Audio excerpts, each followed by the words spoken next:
और अब बात करते हैं आज की अगली कहानी की। अब बात पवन खेड़ा की, कांग्रेस के एक और नेता की, जिन्हें आज देश की सबसे बड़ी अदालत से बहुत बड़ी राहत मिली है।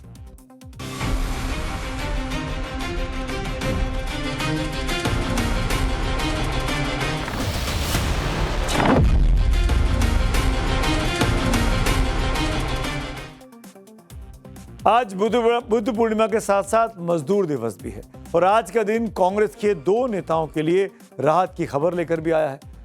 लोकसभा में नेता विपक्ष राहुल गांधी और कांग्रेस के प्रवक्ता पवन खेड़ा को देश की दो अलग अलग अदालतों ने दो अलग अलग मामलों में आज राहत की खबर दी है। इलाहाबाद हाईकोर्ट ने राहुल गांधी के खिलाफ दायर एक महत्वपूर्ण याचिका को खारिज कर दिया। ये याचिका राहुल गांधी के उस विवादित बयान से जुड़ी थी जिसमें उन्होंने कथित तौर पर बीजेपी और आरएसएस के साथ साथ इंडियन स्टेट से लड़ने की बात कही थी। अदालत ने याचिका को आधारहीन मानते हुए राहुल गांधी को कानूनी राहत दी। तो वहीं सुप्रीम कोर्ट में आज पवन खेड़ा को जालसाजी और मानहानि के मामले में अग्रिम जमानत दे दी गई है। पवन खेड़ा की एंटीसिपेटरी बेल को मंजूर करते हुए देश की सबसे बड़ी अदालत ने आज साफ कहा कि मामले में स्पष्ट आरोप और जवाबी आरोप प्रथम दृष्टया राजनीतिक रूप से प्रेरित प्रतीत होते हैं और ऐसा लगता है कि ये किसी राजनीतिक प्रतिद्वंद्विता से प्रभावित है, न कि ऐसी स्थिति को दर्शाते हैं जिसमें हिरासत में पूछताछ की आवश्यकता बनती हो। आज जस्टिस जे.के. माहेश्वरी और जस्टिस अतुल एस. चंदूरकर की बेंच ने गुवाहाटी हाईकोर्ट के उस फैसले को खारिज कर दिया जिसमें पवन खेड़ा को गिरफ्तारी से पहले सुरक्षा देने से मना कर दिया गया था। सुप्रीम कोर्ट ने कहा कि जांच ईमानदारी से होनी चाहिए, लेकिन संविधान के आर्टिकल 21 के तहत मिली व्यक्तिगत आजादी को हल्के में नहीं लिया जा सकता। साथ ही देश की सबसे बड़ी अदालत ने असम के मुख्यमंत्री हिमंता बिस्वा शर्मा की टिप्पणी को असंसदीय तक बता दिया। अब यह संसदीय टिप्पणी कौन सी थी वो भी आप बताएंगे आगे, लेकिन पहले यह जान लीजिए कि सुप्रीम कोर्ट ने अग्रिम जमानत देते हुए पवन खेड़ा के लिए कौन सी लक्ष्मण रेखा भी खींच दी है। यानी एंटीसिपेटरी बेल में कुछ शर्तें लागू हैं। अपने आदेश में सुप्रीम कोर्ट ने साफ किया कि पवन खेड़ा को जांच में पूरा सहयोग करना होगा।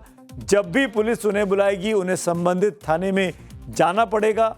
सुप्रीम कोर्ट ने यह भी निर्देश दिया कि पवन खेड़ा किसी भी तरह से सबूतों को प्रभावित या उनके साथ छेड़छाड़ नहीं करेंगे, साथ ही बिना कोर्ट की अनुमति के देश से बाहर नहीं जा सकेंगे।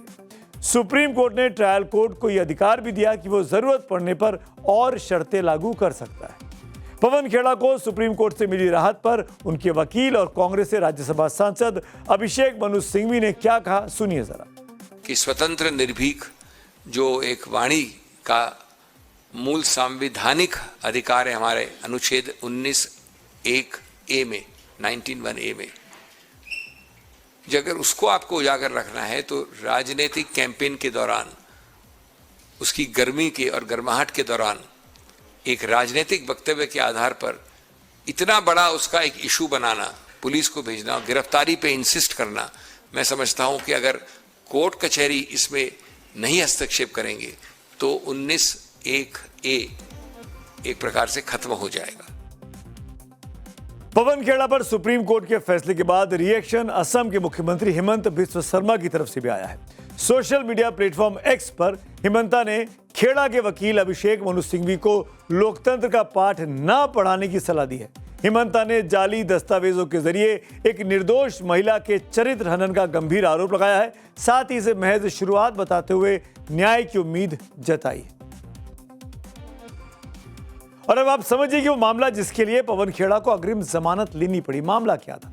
असम में विधानसभा चुनाव की वोटिंग से महज 4 दिन पहले कांग्रेस प्रवक्ता पवन खेड़ा ने मुख्यमंत्री हिमंता बिस्वा शर्मा की पत्नी रिंकी भुइयां शर्मा पर गंभीर आरोप लगाए थे।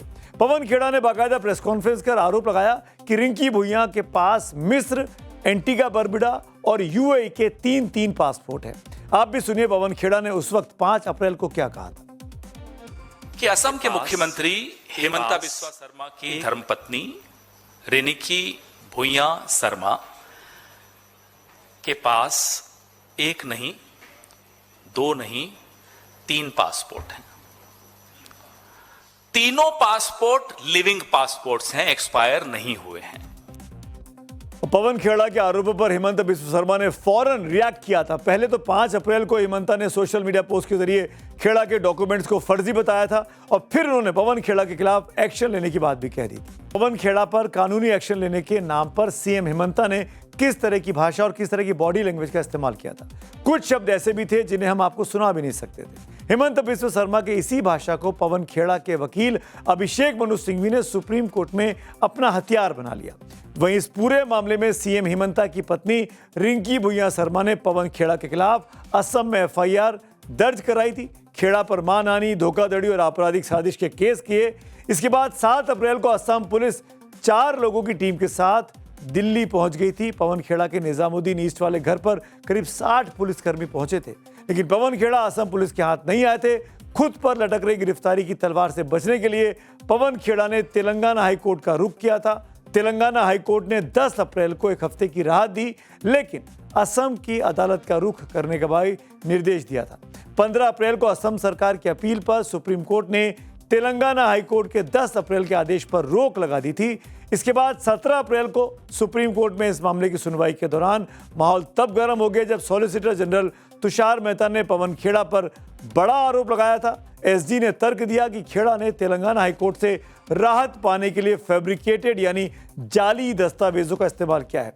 सॉलिसिटर जनरल ने दलील दी कि पवन खेड़ा ने अपना आधार कार्ड के आगे के हिस्से को अपनी पत्नी के आधार कार्ड के पीछे के हिस्से के साथ जोड़कर दिखाकर पेश किया है।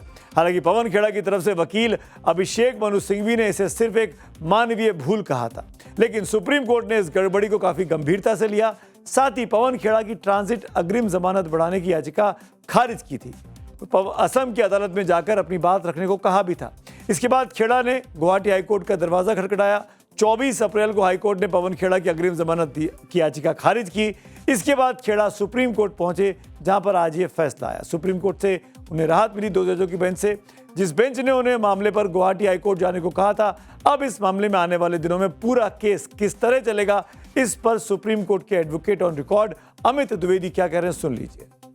ने कहा है कि आप इन्वेस्टिगेशन में कोऑपरेट करेंगे। जब भी आपको इन्वेस्टिगेटिंग अथॉरिटीज ऑफिसर्स बुलाएंगे, आप जाएंगे, कागज जो मांगे जाएंगे आप देंगे, और जब तक ये मुकदमा चल रहा है, जब तक ये इन्वेस्टिगेशन चल रही है, आप देश छोड़ने से पहले कॉम्पिटेंट कोर्ट की परमिशन लेंगे। तो जी हाँ, उन्हें अग्रिम जमानत मिली है, पर शर्तों के साथ। उन शर्तों का अगर उल्लंघन होगा तो उन्हें दिक्कत हो सकती है। सुप्रीम कोर्ट के आज के फैसले में जिस तरह से पूरे मामले को राजनीतिक प्रतिद्वंद्विता से जोड़ दिया है, तो इस पर सियासी बयान भी अब आने शुरू हो गए। कांग्रेस जहां फैसले को सच की जीत बता रही है, तो बीजेपी ने कहा कि पवन खेड़ा आखिर सामने क्यों नहीं आते। सच जीत गया, झूठ हार गया, न्याय जीत गया, अन्याय और अहंकार दोनों पराजित हो गए। कहां भागे हुए घूम रहे हैं खेड़ा जी, कहां छुपे हो?